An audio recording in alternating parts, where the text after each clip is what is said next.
jangan-jangan pemerintah tidak ingin lagi gitu menunaikan kewajibannya untuk menganggarkan anggaran kesehatan. Seperti yang lain misalnya akhirnya diserahkan ke swasta atau ke masyarakat. Nah, ini kan akan mengarah kepada industrialisasi. Di perifer ya, di pinggir-pinggir pelosok banyak yang ingin mengabdi, tapi konsepnya adalah seperti dititipkan saja gitu. Seperti Kementerian Kesehatan menitipkan ke pemerintah daerah. Tapi begitu ada masalah dengan keteraturan penghasilan mereka, bulanan mereka, tidak ada yang mau bertanggung jawab seperti teman-teman di Papua itu. Tadi, ya?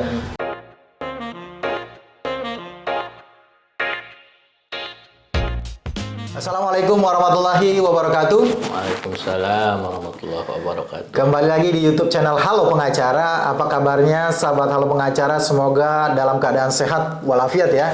Dan kembali pada kesempatan kali ini bersama Dr. Hasnim Fadli dari Ketua ID Jakarta Pusat. Nah, kita ini series yang kedua yang ini merupakan kerjasama nih antara SNH Halo Pengacara dengan ID Jakarta Pusat. Kita akan membahas hukum-hukum yang terkait dengan kesehatan gitu ya. Sehat kabarnya dokter? Alhamdulillah. Alhamdulillah. Kalau sebelumnya kita bahas terkait dengan STR dan juga SIP.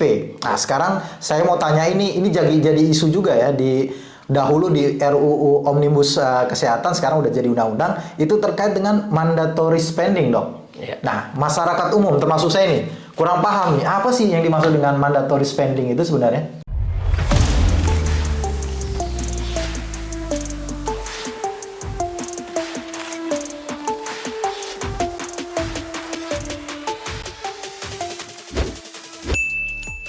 Ya, bahasa sederhananya itu kan kewajiban dalam pengaturan belanja negara di bidang tertentu ya. Dalam hal ini yang kita bahas adalah kesehatan. Bahwa komitmen seperti belanja untuk pendidikan ditetapkan melalui anggaran negara sebesar 20%. Nah, komitmen untuk kesehatan itu juga harus mendapatkan porsi. Karena nggak ada negara yang bisa berperang, negara yang bisa berkompetisi kalau nggak ada pada yang sehat ya. Mau bangun infrastruktur sebesar apa kalau orangnya pada di rumah sakit kan gitu. Nah, mandatory spending ini semacam obligasi dari negara untuk menganggarkan gitu ya. Anggaran minimal ya yang direkomendasikan oleh TAP MPR maupun undang-undang atau maupun konstitusi, minimal 5% gitu ya, sampai 15% itu ada di TAP MPR tahun 2001 ya, nomor 10 yang mengamanatkan seperti itu ya, untuk kesehatan. Tentu di luar dari gaji belanja pegawai dan lain-lainnya. Dan 10%, jadi 5% untuk APBN, setidaknya 5% sampai 15%, dan setidaknya 10% untuk APBD. Oh, jadi di sebelumnya itu ada kewajiban untuk menganggarkan untuk kesehatan itu 5% minimal ya dalam APBN dan atau 10 bukan dan 10% di APBD buat daerah begitu. Daerah di pemerintah provinsi dan kota. Itu diaturnya di TAP MPR tadi yang itu direkomendasikan seperti itu, dan sebetulnya memang jadi hak dasar masyarakat ya, dasar seperti pendidikan gitu ya, 20%. Iya, karena dua hal yang sangat mendasar ya, yang menjadi hak asasi dan menjadi mandat di konstitusi kita, Undang-Undang Dasar 45 gitu. Sekarang yang dipermasalahkan dalam Undang-Undang Kesehatan yang baru sekarang apa terkait dengan mandatory spending ini, Dok? Ya, amanat yang selama ini diberlakukan dan dijalankan mulai eskalasi 5% sampai 10% gitu, dan dalam undang-undang sebelumnya gitu ya. Ya di APBN ya. Anggaran APBN pemerintah tiap tahun itu menuju sebetulnya kan menuju ke arah 15%, tiba-tiba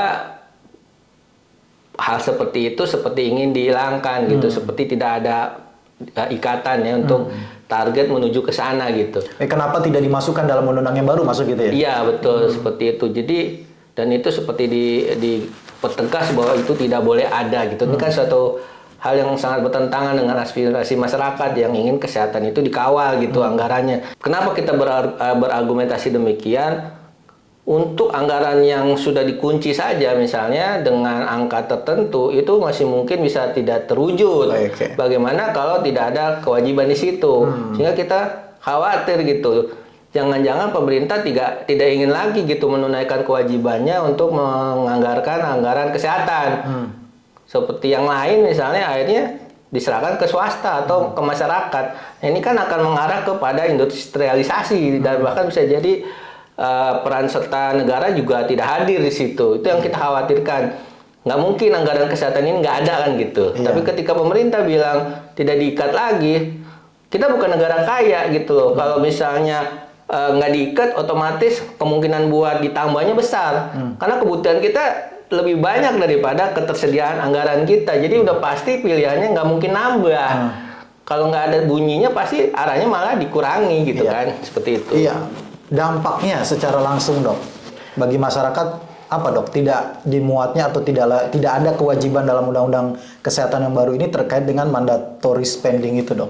Ya, jadi nggak ada pengikatnya buat penyelenggara negara, pemerintah dari pusat sampai provinsi dan kota misalnya. Seperti dana BPJS, JKM misalnya, kewajiban pemerintah menyiapkan gitu untuk memenuhi hampir 100%, ya kan. Untuk sesuatu yang sudah jelas aja gitu ya, JKN yang menjadi bagian dari porsi sistem jaminan sosial kita aja yang sudah dimandatorikan harus 100%, itu banyak pemerintah daerah yang tidak bisa merealisasikan. Yang belakangan makin kewalahan dan akhirnya banyak kartu BPJS yang disubsidi itu, yang PBI itu akhirnya hilang gitu loh kepesertaannya. Ya kan? Itu akan merugikan masyarakat, sehingga apa? Hak masyarakat untuk mendapatkan layanan akses yang mudah, yang tidak diskriminatif tadi bisa tidak terwujud seperti itu. Selama ini yang 5% itu dok, dana mandatory spending itu biasanya untuk apa dok? Untuk kegiatan apa saja biasanya? Ya biasanya yang menjadi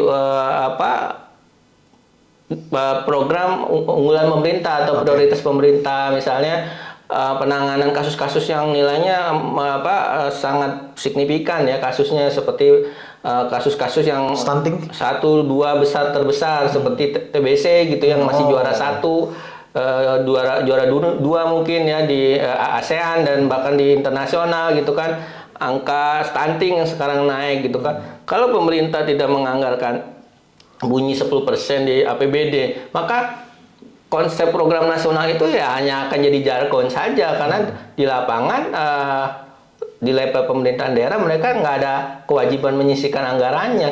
Bisa-bisa itu hanya sampai program nasional aja tapi nggak sampai ke provinsi dan kota gitu. Artinya kalau tidak ada mandatory 5% itu ada kemungkinan dikhawatirkan masyarakat tidak mendapatkan layanan kesehatan sebagaimana yang selama ini didapatkan gitu. Bisa jadi yang harusnya diserahkan menjadi program unggulan, program yang mandatori tidak dilaksanakan itu. Tidak dikerjakan karena anggarannya mungkin sudah dialihkan ke program yang lain gitu, seperti itu. Jadi hak-hak masyarakat untuk dapat akses hidup sehat itu akan bisa jadi menurun gitu. Oke, angka kesehatan, tingkat kesehatan masyarakat akan menurun begitu. Nah, 5% dari mandatory spending yang tadi dokter sampaikan itu ada kaitannya juga nggak sih dengan dokter misalkan, dalam hal ini misalkan dalam kaitan dengan remunerasi misalkan. Karena beberapa hari ini kita lihat ada kasus nih di Jayapura, ada 98 dokter dari 3 rumah sakit itu mogok karena terkait dengan masalah remunerasi dan sebagainya begitu dok. Bisa jadi berhubungan langsung, bisa jadi tidak berhubungan. Yang tidak berhubungan misalnya tadi seperti jasa medis dokter ya, itu sebetulnya terkait dengan pengaturan anggaran juga, tapi taruhlah misalnya kita nggak ingin seolah-olah yang dipersoalkan adalah kesejahteraan dokter. Untuk anggaran yang mandatori misalnya penyediaan obat TBC gitu. Sekarang kita tahu banyak bahkan di Jakarta itu obat TBC yang murah, yang paket sistem obat namanya yang satu paket buat diminum sekaligus itu tidak tersedia gitu. Saat ini tidak tersedia? Iya, banyak laporan yang saya dapat obat itu sulit didapatkan bahkan di Jakarta gitu. Ini kan suatu pertanyaan gitu, bahwa hal-hal yang kronis, artinya maksudnya yang sejak dahulu sudah ada programnya, bukannya semakin baik semakin buruk gitu. Ini untuk baru satu kasus penanganan TBC, belum yang lain, misalnya penyakit-penyakit jantung, kencing manis, ya kan, darah tinggi dan lainnya. Itu banyak persoalan yang mendasar seperti penyediaan obat-obatan, belum bicara tentang regennya misalnya, alat buat pemeriksaan laboratoriumnya, ya kan. belum alat buat pengiriman sampelnya dan sebagainya. Ini yang paling gampang gitu, yang tinggal dicetak istilahnya, bahan bakunya nggak susah. Itu kenapa nggak tersedia? Itu kan jadi masalah. Nah, belum lagi bicara itu, kita juga dihadapkan dengan tenaga kesehatannya gitu, yang menanganinya juga karena tidak ada atensi dengan mandatory spending ini, otomatis sepertinya tidak ada prioritas buat menyediakan tenaga kesehatan. Ini juga akan berdampak tidak langsung bahwa pemerintah nggak memikirkan anggaran belanja daerahnya misalnya untuk menyisihkan untuk tenaga kesehatan gitu. Akhirnya tenaga kesehatan itu ya diberikan sebagai prioritas yang terakhir gitu, yang sisa-sisa untuk dipikirkan gajinya, ya kan, biaya buat kesejahteraannya dan sebagainya gitu. Nah, ini yang akhirnya sebetulnya menjadi asal muasal persoalan kenapa masalah layanan kesehatan ini tidak merata. Ya, karena apa? Aspek kesehatan itu paling belakangan dipikirkan, dan yang paling belakangan dari yang belakangan itu adalah aspek kesejahteraan tenaga kesehatan. Banyak tenaga kesehatan yang saat ini bekerja sebagai pegawai kontrak atau non PNS dan sudah puluhan tahun ya, dan tidak diangkat ya, seperti itu. Belum lagi budaya kita yang dituntut bekerja dalam bentuk pengabdian gitu, selalu disematkan bahwa menjadi dokter itu harus penuh pengabdian. Artinya diidentikan kalau perlu kagak bayar gitu. Tapi giliran sekolah disuruh bayar. Kalau memang mau jadi dituntut dosen atau dokter tenaga kesehatan pengabdi, tolong di sekolah ini juga dibayarin gitu. Nah, sekarang sekolah suruh bayar, begitu lulus suruh mengabdi gitu. Terus yang jamin kesejahteraan keluarganya, keturunannya siapa gitu kan? Sementara uang pendidikannya, uang sekolahnya tidak ditanggung oleh pemerintah gitu, oleh negara. Ini yang jadi ambivalensi. Kalau memang benar suruh jadi pengabdi, silakan aja tuh anggota Dewan DPR RI gak usah digaji. Mengabdi aja buat negara. Presiden juga gak usah digaji, mengabdi aja buat negara. Pahalanya lebih besar. Ya kan, wakil rakyat mencontohkan ya kan. Karena mereka yang paling banyak dibiayai oleh APBN gitu. Nah, ini jangan disematkan seolah-olah menjadi tugas mulia itu otomatis tidak punya hak untuk hidup layak. Nah, ini yang saya ingin garis bawahi, bahwa banyak sekali ini yang digunakan, bangun logika-logika yang salah, seolah-olah nakes itu harus berbuat mengabdi buat masyarakat. Kalau kerja nggak boleh tanya backgroundnya apa, masyarakatnya mampu apa enggak. Tapi nggak pernah ditanya juga, habis dia ngobatin, nyembuhin, dokter digaji berapa, perawat digaji berapa, dan sebagainya. Nah, ini jadi masalah. Ya, artinya kesejahteraan tenaga kesehatan itu berkorelasi dengan pelayanan terhadap kesehatan masyarakat gitu ya? Betul. Ya. Ini yang jadi masalah adalah di perifer ya, di pinggir-pinggir pelosok banyak yang ingin mengabdi, tapi konsepnya adalah seperti dititipkan saja gitu. Seperti Kementerian Kesehatan menitipkan ke pemerintah daerah. Tapi begitu ada masalah dengan keteraturan penghasilan mereka, bulanan mereka, tidak ada yang mau bertanggung jawab, seperti teman-teman di Papua itu. Tadi ya. Mereka bekerja pun sudah dengan risiko ancaman keselamatan ya kan. Bahkan pernah kerusuhan di sana, banyak ada dokter kita yang meninggal juga gitu loh. Nah, ini dokter udah mau kerja dengan risiko ancaman keselamatan, tapi hal yang minimalis pun, standar kebutuhan hidup pun tidak dipenuhi gitu oleh pemerintah daerah, dan pemerintah pusat belum mampu menyelesaikan. Ya, ini yang dokter sebut dengan ambivalensi begitu ya. Nah, ini tadi sempat kita menyinggung juga ada dugaan bahwa undang-undang kesehatan ini mengarah pada industrialisasi. Dokter udah ada kajian tentang itu? Ya, kita melihat itu seperti upayanya adalah dalam usaha pemenuhan aspek kuantitatif, pemenuhan jumlah ya. Ingin diperbanyak ya jumlah tenaga kesehatan, jumlah dokter ya, lulusannya dan sebagainya. Tapi salah satu hal yang perlu kita ketahui bahwa masyarakat butuh dokter yang berkualitas, dokter yang memenuhi syarat, ya, dokter yang punya jam terbang yang cukup. Bahkan namanya pendidikan kedokteran itu nggak cukup selesai di Fakultas Kedokteran, setelah itu udah nggak belajar lagi, nggak buka buku. Makanya itu ada yang namanya program pendidikan kedokteran berkelanjutan, yang namanya harus ngumpulin kredit poin, yang namanya ngumpulin SKP itu.